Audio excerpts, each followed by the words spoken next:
Our next witness is Cindy Garet Sippin. No, Mirror Ribbon. Excuse me?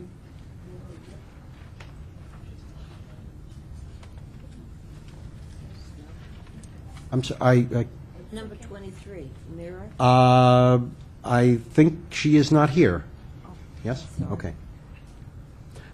Do you swear or affirm that the testimony you're about to give is true? Yes, I do. Okay, and state your name for the record. Cindy Garet Sippin.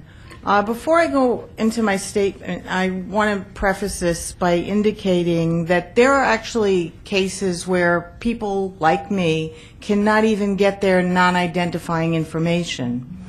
I was adopted in South Carolina.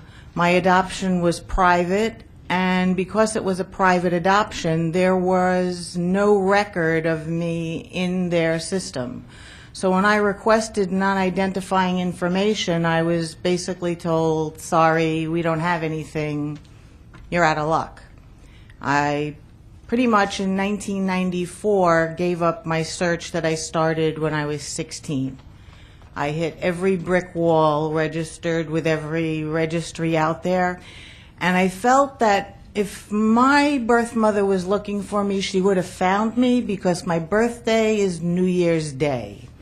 And I figured she really wouldn't have forgotten that day.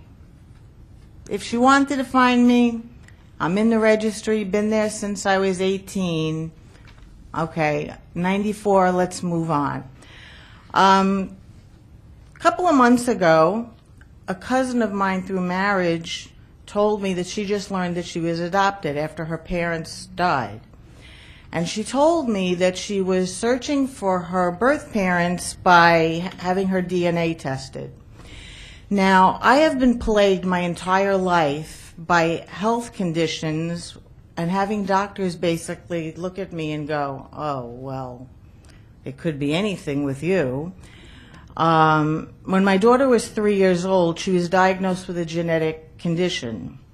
And my husband and I went for testing, and of course I came back being the carrier of this genetic condition. And so when I heard about this DNA testing, I said, you know what? I'm going to do this. What do I got to lose? So let me get into my testimony, because honestly, I'm pretty surprised that I'm here. This has been a wild ride for me since November, and I'm still kind of on it. I really have no vested interest in this because I was born in South Carolina. I'm really here advocating for every person whose birth certificate in New York they cannot obtain. All New Yorkers, except for adoptees, can get their birth certificate. It's a civil right of every American to have a copy of their birth certificate, except for adoptees. It's just wrong. Period. We're not living in the same era of the time when I was born, or even maybe when Mr. Borelli was born. It's a different time. This state needs to change, as so many other states have changed. And by denying this civil right, we are denying people like me health information which can really impact, as we've heard, people's lives. My life, my children's lives. Now, as I said, one of the current trends that's being utilized now by adoptees is DNA genealogy services. Now, typically this takes years. And aside from it taking years, it also takes a certain degree of intellect to really understand how you're going to dissect your chromosomes and match your third and fourth cousins and figure out who your 16 great-great-grandparents were in the 1800s and work your way down to present day. This is not an easy feat, but it can be done. And people will tell you, I meet people online every week who do this. I began to do this in November, building family trees. I had 47 what I called twigs of branches based on my third cousins. I had identified 2 of my 16 great-great-grandparents based on third cousins and how I could figure out which ones intersected. I didn't know if they were maternal or paternal, but I had figured that out. I took one undergraduate course in genetics a very, very long time ago, only because it seemed like an interesting course and it fit in my program. So I don't know. It kind of came back to me, but you learn talk in terms of SNPs and centimorgans, and that's great for someone like me. But if you don't have a college education, you cannot do this. You cannot dissect your DNA without a college education. And you certainly can't do it if you can't afford to test. So the average person, the average adoptee, can't use this service to find their birth family.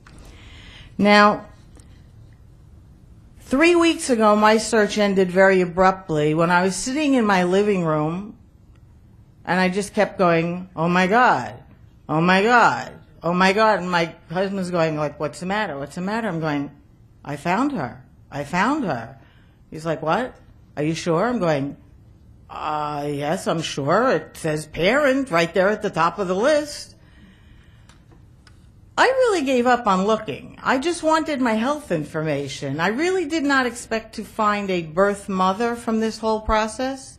I really needed to know what's going to happen to me as I'm getting older, because unfortunately I'm finding I'm getting sicker. And for a day I stewed over, well, she's not emailing me.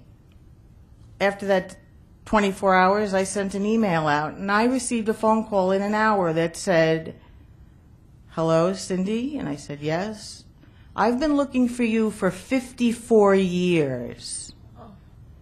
Now, what I had discovered was my birth mother is actually very well known. My daughter, actually, backtrack a day, when she realized who this was upstairs Googling, and she goes, Mom, she's an author. She's written books. Look at this. And my husband's going, look at the pictures. And, of course, I was just fixated on my iPad going, still, oh, my God, oh, my God. Because she is well known, she didn't put her name out on registries because she was not prepared to go public if I was not looking for her. So here's another story. She wanted to find me, but did not want to go and say, hello, world. When I was 17, I got pregnant when, 1959, and I gave up this girl, my first child, for adoption. I want to read to you what she wrote to me yesterday. I will be the invisible woman standing tall in your corner. I have carried the guilt, wondered if you had good caring parents, what you looked like, later hoping you hadn't inherited the diseases that have plagued me, the ongoing sadness I was left with after the adoption, and the realization of the finality of that decision. I believe every adoptee should be able to obtain a true copy of their birth record at the age of majority, and that any birth parent who wishes to contact their child should be able to do so after that child comes of age. After 56 years of being invisible, I am proud to be coming out from under the stigmas associated of being an unwed mother. A weight is taken from me in my old age that I can get to know you now. What I came to learn is that after she gave me up, she went on to have 8 children. All boys, always trying to have the girl that she gave up. 3 of them died. And one of the things she said to me in our first conversation was, I always wondered, did you die too? I know I'm being punished for this, especially when my father died on your birthday. No one could ever understand why I could never celebrate New Year's. It was always a really bad day for me. Now, in the literally 3 weeks that we've been in daily communication, I've learned that I'm a daughter of the American Revolution, that my ancestors touched down in Jamestown. Now, honestly, I'm not a history buff, but my husband, he's a director of social studies for a district on Long Island. His face has lit up. And my children also historians, although I will say my daughter was a little disturbed when she found out that we are also daughters of the American Confederacy. That was a very big problem because at 15, and it was like, wait, that's pro-slavery. Oh man, I'm not comfortable with this. Your ancestors were fighting for the South.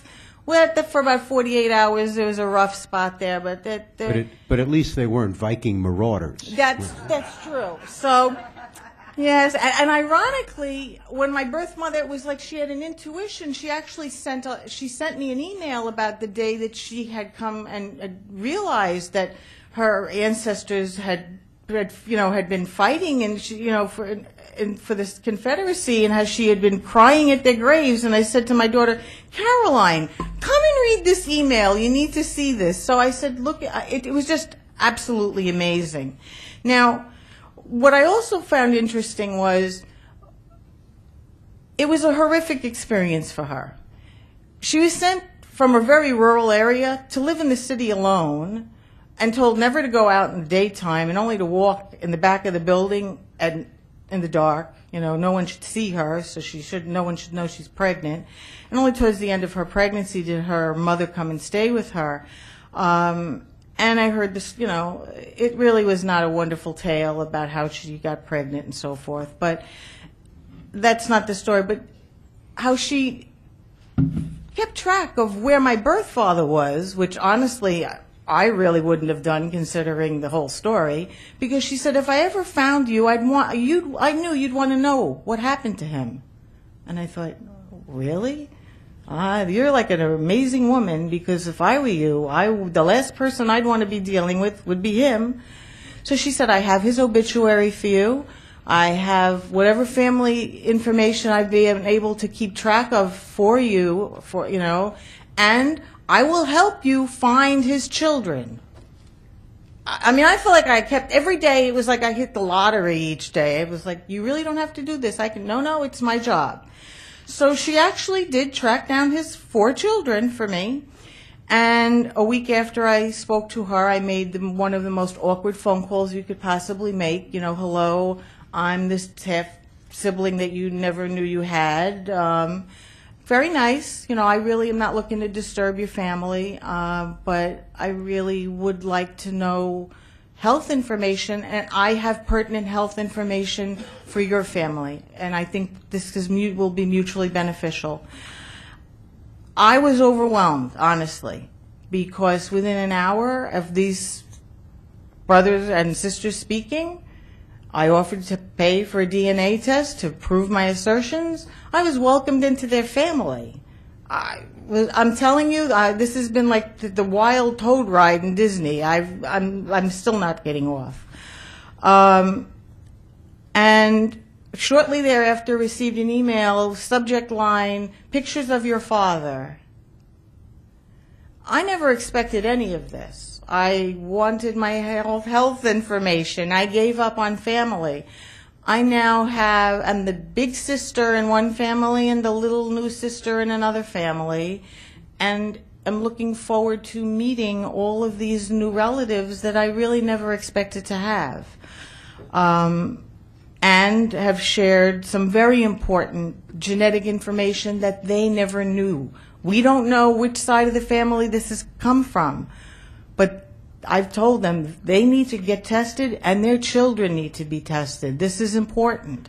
So for me, it was actually, I shared with them something that they did not know. Now, my birth mother is beyond ecstatic. She's very ill. I don't know how much time she has left, but the fact that this burden that she's been carrying on her shoulders has been lifted, I think has been the greatest gift that I could have given her. And to think that she said, I heard about this in December, and I figured maybe if you were looking for me, this would be the way that we would connect. I cannot believe that we within weeks had the same thought and we've connected this way after all of these years. Most adoptees are not going to have this type of happy ending, and I urge you to support this bill so that there will be more happy endings like I'm having now. There is no other way. It's not going to happen unless this bill passes. Thank you. Thank you. Thank you very much. Thank you. I'm going to step out for a minute, but Mr. Borelli will call the next witness. I'll be back.